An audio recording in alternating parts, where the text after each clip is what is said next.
कल्याण ग्रामीण मध्ये सुरुवातीला लोक सांगत होते शेवटपर्यंत की तिसऱ्या नंबरवरती शिवसेनेची जागा आहे आणि आज घासून पुसून नाही ठासून ही जागा आपण निवडून आणली आणि हा विजय जो आहे हा विजय एका कार्यकर्त्याचा आहे, हा विजय जो आहे हा आपल्या सगळ्यांचा आहे।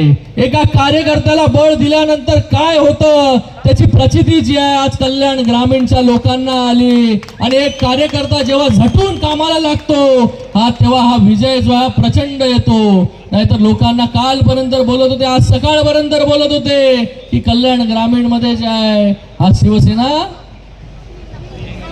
आणि जे बोलणारे आता गेले तिसऱ्या नंबरवरती आणि इकडे लोकांनी भाषण केलं होतं की या बाप बेट्यांनी जे आहे या कल्याण लोकसभेचं जे आहे वातावरण बिघडवलेलं आहे। आज ही सगळी जनता कल्याण लोकसभेची या बाप बेट्याच्या मागे उभी राहिली।